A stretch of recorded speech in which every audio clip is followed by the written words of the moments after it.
आज हम आपको लेके चल रहे हैं चंदेल कालीन 8 प्रमुख दुर्गों में से एक मड़फा के दुर्ग में। नमस्कार दोस्तों, वानर सेना चित्रकूट के सभी श्रोताओं का स्वागत है।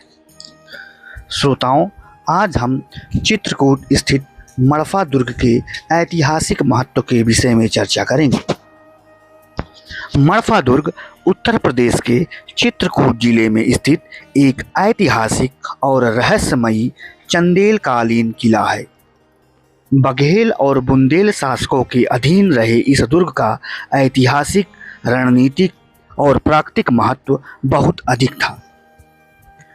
किले के प्रवेश द्वार को हाथी दरवाजा कहा जाता था, जो लाल बलुआ पत्थर से निर्मित था। दुर्ग के भीतर प्राचीन और भव्य जैन मंदिर स्थित हैं। चंदेलों ने कोई किला बनवाया हो और उसमें जैन मंदिर ना हो, ऐसा कैसे हो सकता है? इतिहास के अनुसार महान संगीतकार तानसेन और बीरबल भी अपने शुरुआती दिनों में इसी दुर्ग के राजा रामचंद्र बघेल के राज्य में निवास किया करते थे। यह दुर्ग चित्रकूट धाम करवी से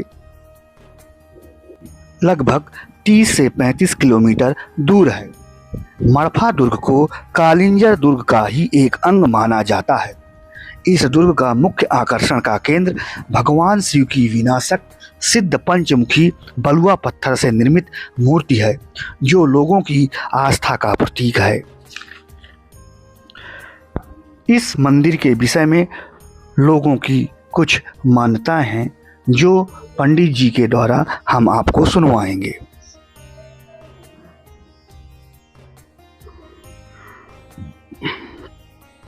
करीब आधी सीढ़ी चढ़ने के बाद हमको आराम करना पड़ गया। कितनी कठिन चढ़ाई है, हालत खराब हो चुकी है हम लोगों की। धूप इसीलिए है, आप लोगों को फिटनेस पे ध्यान देना चाहिए। सभी लोग मेहनत करें। चढ़ाई इतनी खड़ी थी कि लगभग आधी दूरी तय करने के बाद भी हमारी हालत पतली हो गई थी। टेम्परेचर करीब 45 डिग्री के आसपास था, जिसने हमारी परेशानी को और बढ़ा दिया। मड़फा दुर्ग की हम लोग आधी चढ़ाई लगभग चढ़ चुके हैं। लगभग 45 डिग्री का टेम्परेचर है और भोले बाबा की कठिन चढ़ाई है। देखिए हम लोग कितनी दूरी पर हैं, नीचे का सीन कैसे दिखाई देता है। देखिए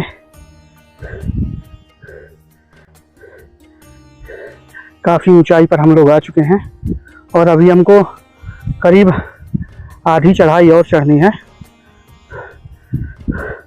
अभी आधी चढ़ाई और बाकी है। चलते हैं, आगे का रास्ता तय करते हैं, इसके बाद आपको दर्शन करवाते हैं। जय भोलेनाथ की। इतनी कठिनाई के साथ हमको वीडियो बनाना पड़ता है, इसलिए चैनल को सब्सक्राइब जरूर करो दोस्तों। जैसे जैसे ऊंचाई पर हम चढ़ते जा रहे थे, हमारी सांस फूलती जा रही थी, क्योंकि इससे पहले हमने कभी भी इतनी ऊंचाई पर चढ़ाई नहीं किया था। रास्ता सकरा होने के कारण और काफ़ी ऊंचाई पर होने के कारण नीचे देखने पर बहुत ज़्यादा डर लग रहा था, लेकिन हम लोग भगवान भोलेनाथ का स्मरण करते हुए किसी तरह धीरे धीरे ऊपर चढ़ रहे थे। ऊपर से देखने पर बिल्कुल वीरान जंगल चारों तरफ दिखाई दे रहा था, जो किसी ज़माने में गुलजार हुआ करता था। दोस्तों, इसके आगे जाने से मुझे डर लग रहा है, क्योंकि ऊंचाई से मुझे डर लगता है।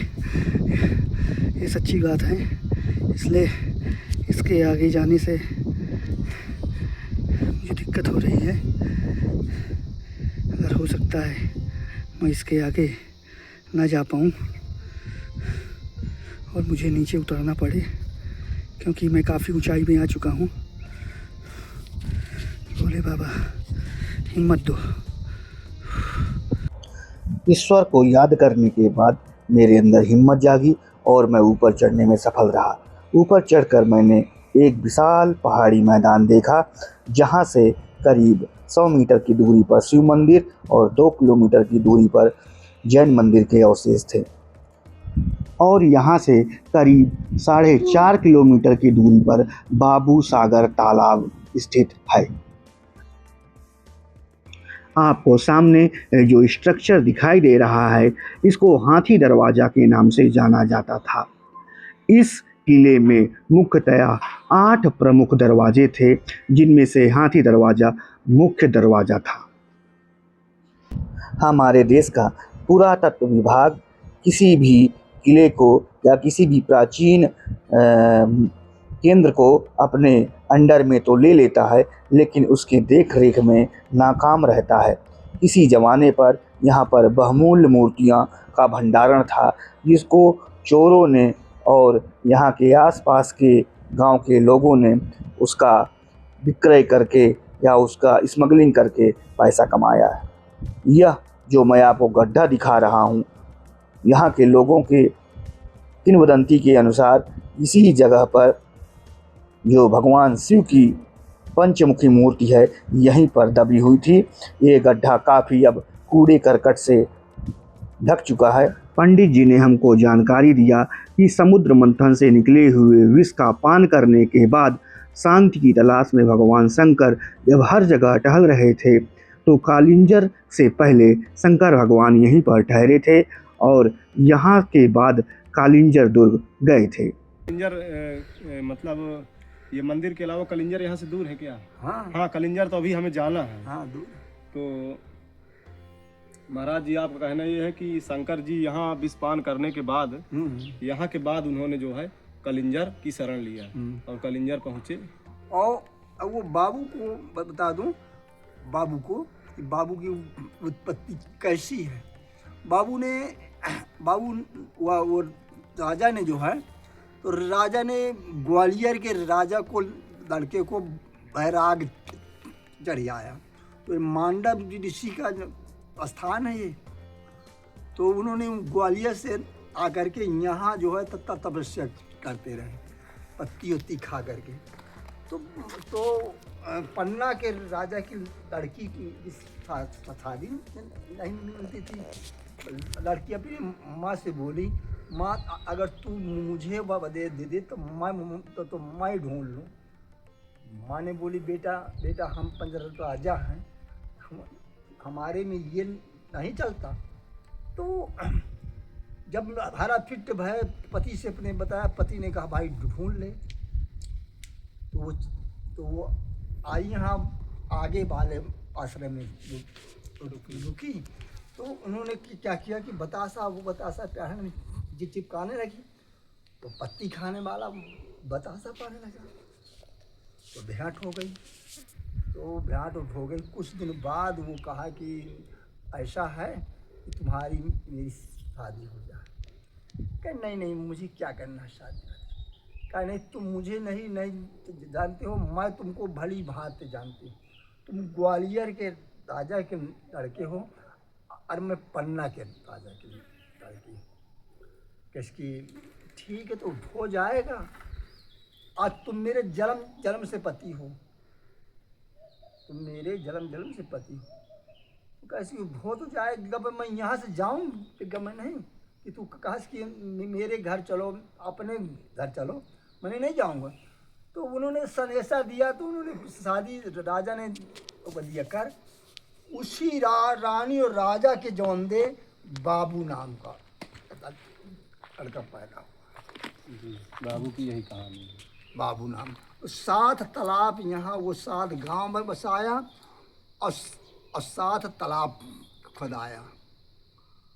और ये जितना धन है जिस जंगल में, ये अटूट धन, जितना भगवान दे दिया। आई शंकर पार्वती जी जो है, शंकर जी जो है, वो उन्हीं को बाबू को सपन दिया। बाबू घर वाली तो उन्होंने खोदे। तब आकर यहाँ पे स्थापना हुई। यहीं से खोद कर यहीं स्थापित।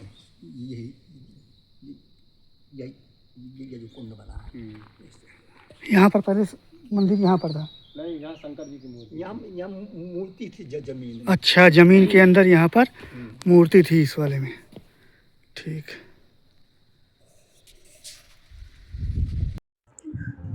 पंडित जी ने हमको मंदिर का दरवाज़ा खोलकर भगवान शिव के मूर्ति के दर्शन करवाएं। भगवान शिव की ऐसी मूर्ति देखकर मेरी आंखें फटी की फटी रह गईं। पंडित जी ने बताया कि यह भारत की प्रथम विनाशक मूर्ति है। यह लाल बलुआ पत्थर से निर्मित पंचमुखी प्रतिमा है। इस विशाल प्रतिमा में भगवान शिव तांडव मुद्रा में हैं। उनके कई भुजाएं हैं, हाथों में अस्त्र शस्त्र हैं।